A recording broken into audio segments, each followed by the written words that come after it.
Karen Blake, 36, had been a nurse at Riverview Medical for almost 11 years. She was known for her calming voice, precise hands, and the way she called every patient sir or no matter who they were.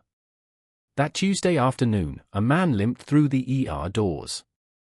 He was older, weathered, with sun-scorched skin.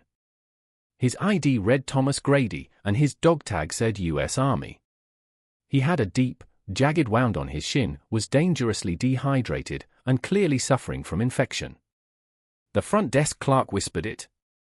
No insurance. Karen overheard. That doesn't mean he doesn't need help, she said. The charge nurse shook her head. We can't admit him, he's not in the system. Then I'll treat him off the record, Karen replied.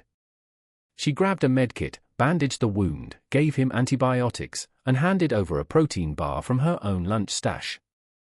Grady winced but managed a weak, I don't want to get you in trouble. Karen looked him in the eyes and smiled. You fought for us.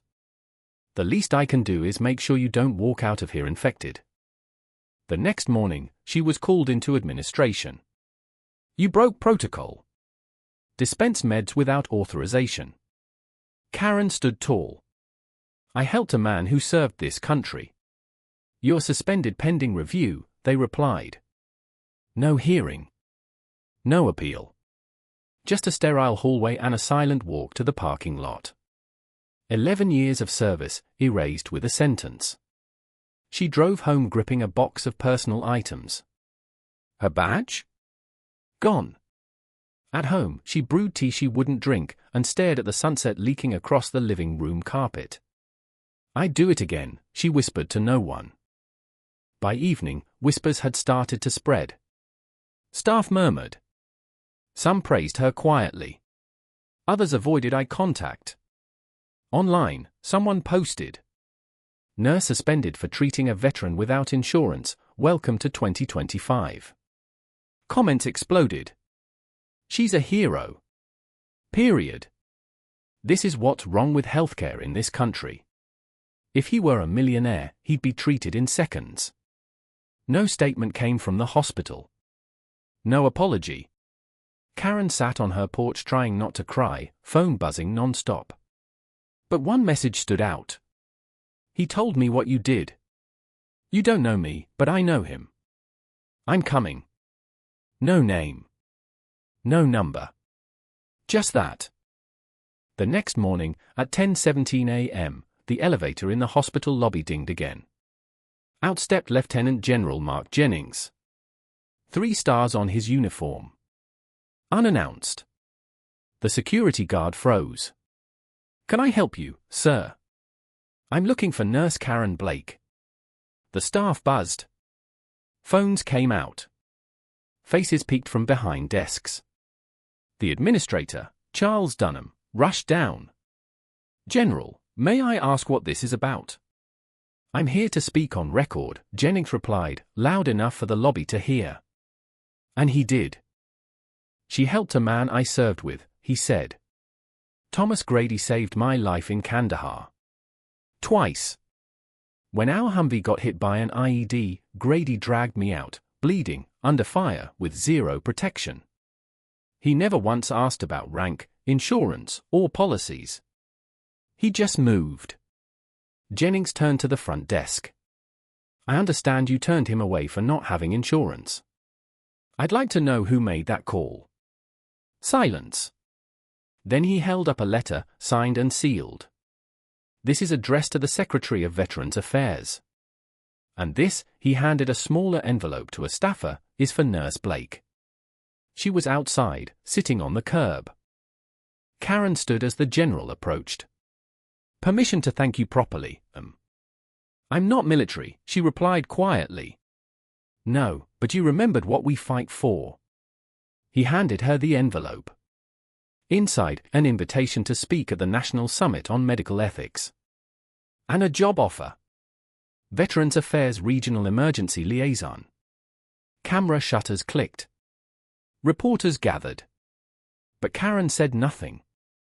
She just glanced back at the ER doors and asked, will they change?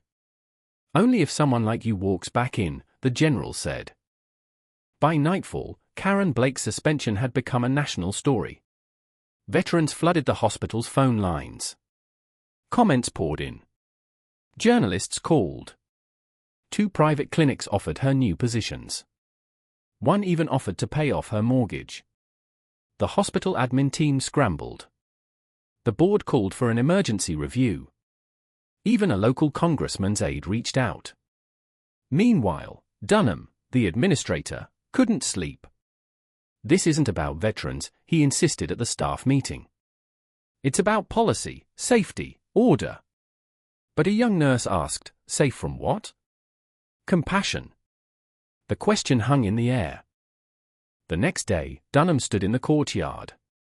Karen, the general, Thomas Grady, and dozens of hospital staff were present. Ms. Blake, he said, voice cracking, your suspension is rescinded. But Jennings shook his head. That's not enough. Rescinding a mistake isn't the same as making it right. What would you have me do? Dunham asked. Admit the failure was the system's, not hers. Karen stood still. Letter in hand. Grady, now fully recovered, stepped forward. He didn't speak. He just stood beside her. Dunham looked at both of them, and for the first time, said, I apologize. To you both. We lost sight of what matters most. Weeks later, a new plaque appeared at Riverview Medical. This department is dedicated to those who act with compassion before protocol. Karen didn't give interviews. She returned quietly, now serving as liaison for veteran care. The administrator who suspended her? Transferred. The hospital? Now a model for veteran-first emergency policy. 6 others followed suit. The state senator named the proposed bill the Karen Blake Act. And every Thursday, Thomas Grady brings a cup of coffee to the ER. He places a small flag at the front desk. A young nurse once asked, is that the lady from the story? He smiled. She's not a story. She's a reminder. If you believe kindness should never be punished, share this story. Because sometimes breaking the rules is what fixes the world.